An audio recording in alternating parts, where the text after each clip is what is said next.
Salut à tous, c'est Hallucination et aujourd'hui je vais vous raconter mon bad trip que j'ai vécu sous 2CB. C'est une de mes premières expériences psychédéliques où j'ai fait beaucoup de mauvais choix en allant toujours plus à l'encontre de mon set and setting habituel.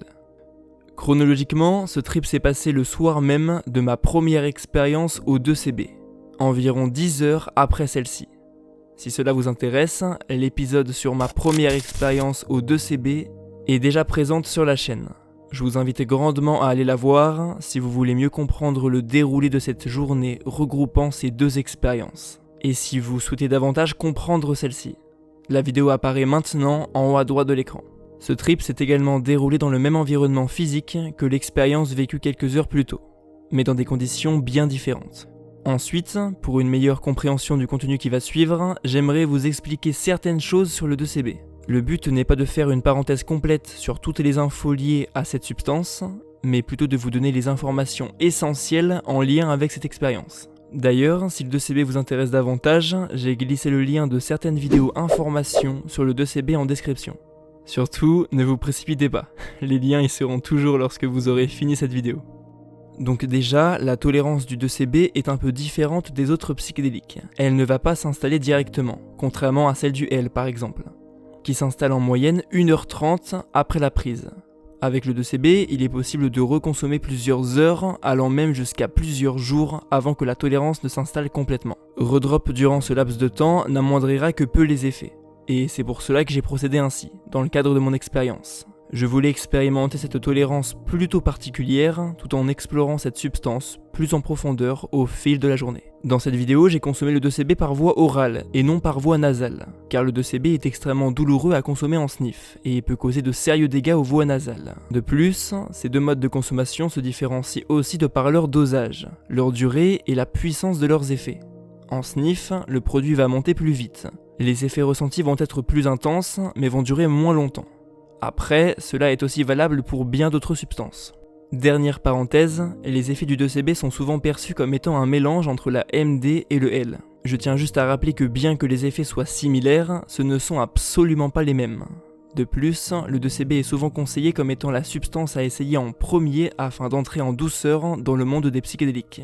Je préviens juste ceux qui seraient tentés d'essayer, en sous-estimant la molécule, que le 2CB reste une substance très puissante et potentiellement très dangereuse, pour les débutants comme pour les plus expérimentés. Il y a de nombreux facteurs à prendre en compte pour qu'une expérience psychédélique se passe au mieux, et malgré ça, il n'y a aucune garantie que tout se passe bien.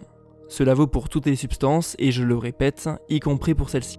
Bon, je vais pouvoir commencer, bon visionnage à vous, comme vous le savez la chaîne n'est actuellement pas monétisable à cause de son sujet sensible, alors n'oubliez pas de vous abonner et de lâcher un like si la vidéo vous plaît. Ça fait toujours un peu cliché dit comme ça, mais je peux t'assurer que ça me donne vraiment beaucoup de soutien. Sur ce, bonne vidéo.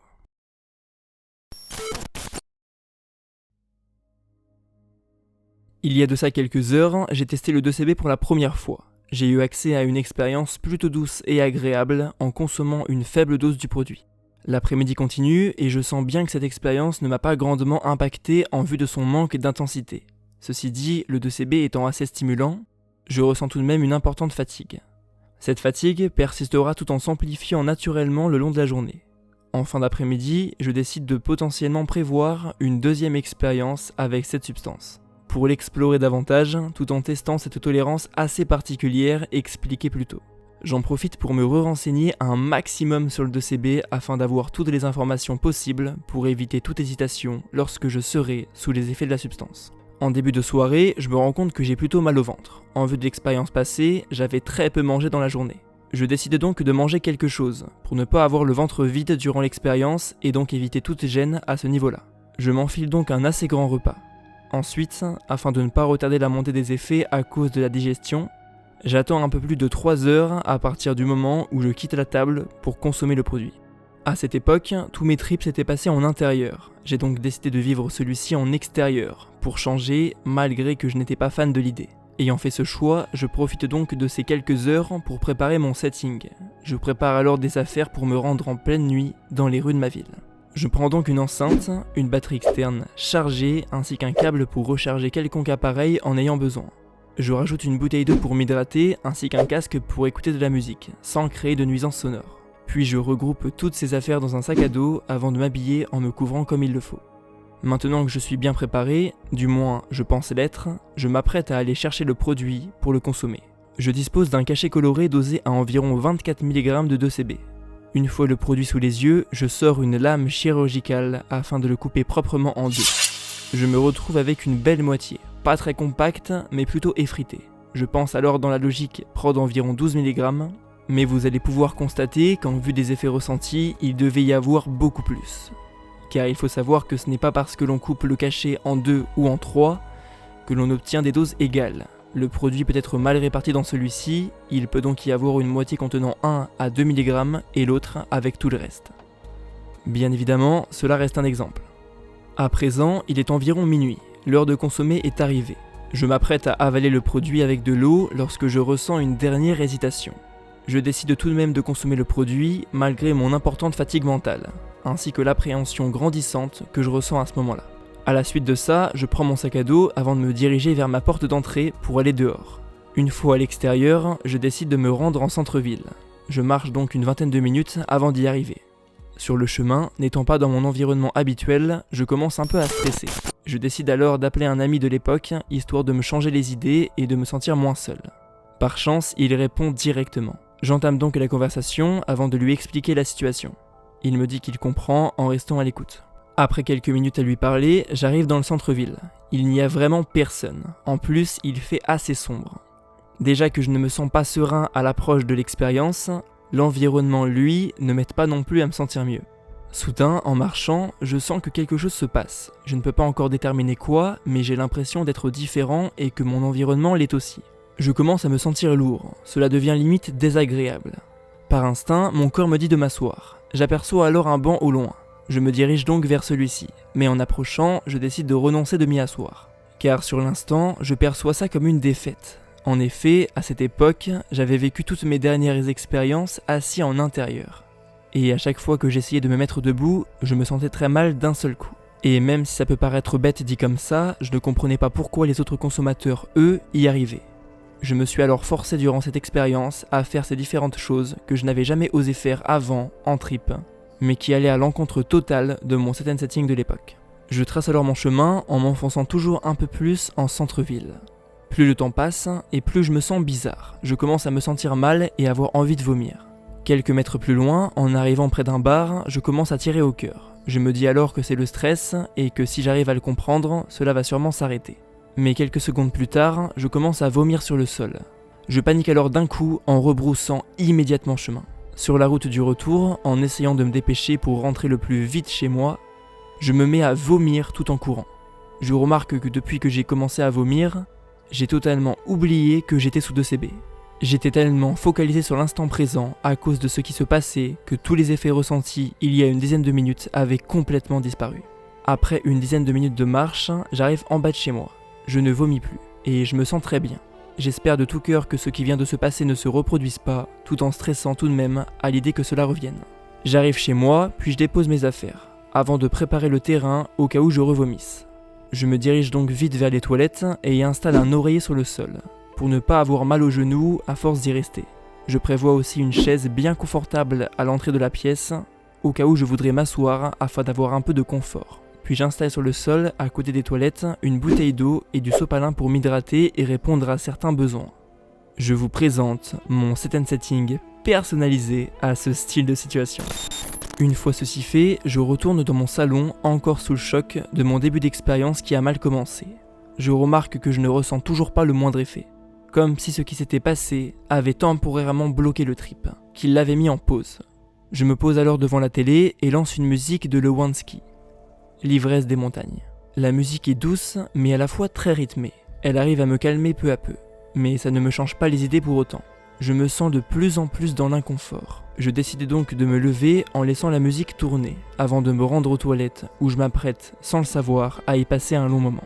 Une fois arrivé devant celle-ci, je me rends compte que la montée des effets reprend. J'observe sur les murs des motifs prendre vie. Les murs se déforment, mais ne forment pas des kaléidoscopes ni des fractales pour autant. Je vois plutôt comme plein de mini-objets, ustensiles et matériels différents tourner sur eux-mêmes, bouger et s'assembler pour se transformer en autre chose. Je vois par exemple des motifs d'ustensiles de cuisine adoptant la même couleur que le mur se transformer en motifs de différentes races de chiens, puis se transformer en motifs de différents gadgets spatials et ainsi de suite dans une rotation infinie.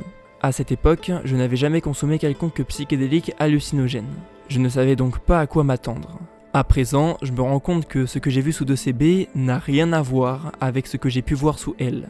C'est bien des déformations visuelles, mais la différence visuelle entre les deux substances, selon mon expérience, est surprenante. Par la suite, en l'espace d'une seconde, je commence à avoir la tête qui tourne. Je m'empresse de me mettre à genoux au-dessus des toilettes et je me mets direct à revomir. À partir de cet instant, j'ai bien compris que le trip coloré auquel je m'attendais n'allait pas être si joyeux que ça. Je deviens donc très anxieux. J'essaye de calmer ma respiration, mais impossible, car l'intervalle entre chaque moment où je me mets à vomir est super court, ce qui me fait d'autant plus stresser. C'est là que je me rends compte d'une chose qui va vraiment me déstabiliser. Le 2CB déshydrate. Vomir, en quelque sorte, déshydrate également. Pour remédier à ça, je dois boire de l'eau. Mais boire m'est impossible, car je vomis à la moindre gorgée avalée. Donc que faire ? Sur le moment, je n'en sais rien. Je lance donc Discord, puis je me rends sur le serveur de Deltaplane pour demander de l'aide en urgence. En expliquant ma situation, une personne me répond aussitôt. Dans mon message, il me dit de boire impérativement de l'eau. Je lui explique alors que boire me fait vomir, mais il me répond de boire quand même, chose que je fais. Il me dit aussi que cela va sûrement durer toute la montée, car c'est le moment où il y a le plus de bouleversements. Puis c'est à partir du plateau que ça devrait s'arrêter. Il me rajoute également que tout va bien se passer, que c'est le corps qui réagit naturellement et qu'il n'y a aucune raison que je m'inquiète. Que ça va finir par passer, car toute chose a un début et une fin. Le temps passe, je vomis toujours, mais à des intervalles moins réguliers. J'ai la tête qui tourne énormément et je commence à trembler de plus en plus, parce que être dans cette même position au-dessus des toilettes n'est pas très confortable pour le corps. En plus, cette épreuve m'a fait déjà perdre beaucoup d'énergie et quelques kilos. Par la suite, ma tête continue de tourner. J'ai l'impression qu'elle tangue de gauche à droite alors que je suis pourtant très stable. Ce qui redéclenche des envies de vomir. Je décide de fermer les yeux pour apaiser cette sensation. Mais une fois les yeux fermés, je me rends compte que ce n'est pas mieux, mais encore pire. Je me retrouve avec des hallucinations les yeux fermés, où je me vois slalomer entre différents pylônes colorés de gauche à droite à l'infini. À ce moment-là, j'en ai vraiment marre. Je veux que ça s'arrête. J'ai mal partout et je commence à être extrêmement fatigué. Je décide de me relever et de m'asseoir dans le siège que j'avais préalablement installé devant la pièce. Comme ça, même si je ne m'en suis pas encore totalement remis, au moins, cela est déjà plus confortable. Après une trentaine de minutes à rester dans cette position sans bouger en respirant très peu afin de me concentrer pour ne pas vomir, l'envie finit par disparaître. Mais bon, je ne saute pas de joie pour autant. Je préfère ne pas prendre ça comme acquis, je décide donc par sécurité de rester sur la chaise encore quelques heures, afin d'être sûr que cela soit bel et bien fini. En regardant autour de moi, je me mets à observer la porte. Je remarque qu'elle est différente de d'habitude. Je la vois se dédoubler à plusieurs reprises, comme si plusieurs portes transparentes et identiques de couleurs changeantes l'entouraient. J'essaye de toucher ces différentes portes en ayant conscience qu'elles ne sont pas réellement là. Mais ça me fait tout de même bizarre, car je vois ma main passer au travers, comme si je regardais un film 3D vraiment très bien réussi. Après avoir observé cette porte, je remarque que cela fait plus de 2 heures que les premiers effets sont montés. J'estime alors être arrivé au plateau. Je comprends donc que mon état s'est stabilisé et que je ne risque plus de revomir à nouveau. Je décide alors de me lever doucement en écoutant mon corps afin de ne pas le brusquer de nouveau. Je me dirige ensuite dans le salon pour éteindre la musique qui était restée allumée jusqu'à présent. En passant par celui-ci, je remarque que j'ai très froid. À la suite de ça, je m'empresse de m'équiper d'une sorte de plaid qui, sur le coup, me faisait fortement penser à la peau d'un ours polaire. Je m'enroule donc dans ce plaid avant d'aller dans la salle de bain pour me regarder dans le miroir. Une fois dans cette pièce, je me cale contre un mur et je fixe le miroir qui se trouve à quelques mètres de moi. En sachant qu'il fait très sombre dans la pièce, que je suis assez faible et fatigué et toujours sous 2CB, en rappelant aussi que je perçois toujours le plaid comme étant la peau d'un ours polaire, je remarque ne pas reconnaître mon propre reflet. Avec les éléments cités précédemment, je ne me vois pas moi, mais à la place, un puissant berserker viking similaire à Björn Côte de Fer dans la série Viking. Ensuite, après un certain temps à me fixer dans le miroir, malgré que je sois en plein plateau, je décide quand même d'aller dormir, car la fatigue ne m'est plus supportable. Je me mets alors à ranger tout ce que j'avais préparé dans le cadre de cette expérience, avant de m'installer confortablement dans mon lit pour m'y endormir quelques minutes plus tard. Le lendemain, je me réveille vers 11h. J'ai bien dormi et aussi surprenant que cela puisse être, je me sens vraiment très bien. Que cela soit psychologiquement ou physiquement. J'ai l'impression que l'expérience de la veille ne m'a pas impacté plus que ça. Le reste de la journée, je ne rencontre pas le moindre problème. Je me sens plutôt énergique. Comme si vu que je m'étais endormi pendant le plateau, ce dernier avait continué lors de mon réveil. Et pour ce qui est de l'alimentation, j'arrive à manger correctement, même si je reprends doucement. Les jours et les semaines qui suivent, je ne constate aucune différence. Ce bad trip ne m'a pas laissé de séquelles, mais m'a au contraire appris ou plutôt rappelé certaines choses. Ce trip m'a rappelé qu'il était important d'écouter son corps afin de réagir par la suite de la façon la plus adaptée possible. Car durant cette expérience, j'ai beaucoup négligé mon instinct ainsi que certains signaux physiques, qui, si je les avais écoutés, ça aurait pu m'éviter de nombreux mauvais choix. Cette expérience m'a aussi rappelé qu'il est important de soigner correctement et selon ses critères personnels son set and setting, ce qui signifie son état d'esprit et son environnement. Cela a une grande importance lors de consommation et je l'ai clairement sous-estimé lors de ce trip. D'ailleurs, si vous souhaitez comprendre ce que le set and setting, je vous invite à aller voir ma vidéo dessus. Elle apparaît maintenant en haut à droite de l'écran. Ensuite, je rajoute que ce trip m'a fait me rendre compte qu'il est important de savoir que si l'on ne se sent pas prêt ou que l'on ne se trouve pas dans un état adéquat pour vivre une quelconque expérience, il est tout à fait envisageable de repousser cette dernière, afin de nous donner le temps à nous-mêmes de mieux nous préparer en comprenant que se précipiter n'est pas la meilleure chose à faire. Encore une fois, j'approfondis sur ce sujet plus en détail dans une autre vidéo, qui se nomme « Comment éviter un bad trip ». Si intéressé, la vidéo apparaît aussi maintenant en haut à droite de l'écran. Et pour terminer, en vue de l'expérience passée et le fait que je trouve personnellement le body load du 2CB plutôt intense et assez désagréable, je pense que vous pouvez comprendre que cela ne m'a pas forcément encouragé à reprendre du 2CB par la suite, malgré que j'ai tout de même retenté l'expérience, mais cette fois dans de bien meilleures conditions, un peu moins d'un an après. D'ailleurs, je ne pense pas vous faire part de celle-ci sur la chaîne, car je ne la trouve pas assez pertinente ni intéressante à raconter, même si dans l'ensemble, elle s'est très bien passée. À présent, je t'invite à rejoindre l'Instagram officiel de la chaîne. Si tu souhaites venir me parler, me soutenir davantage, découvrir des exclus comme ce que j'ai mangé ce matin, bien évidemment c'est de l'humour, ou encore participer au futur développement de la chaîne. Le lien pour le rejoindre se trouve en description et dans le à propos de la chaîne. Bon, sur ce, je te remercie d'avoir consacré du temps à ma personne. C'était Hallucination. Ciao.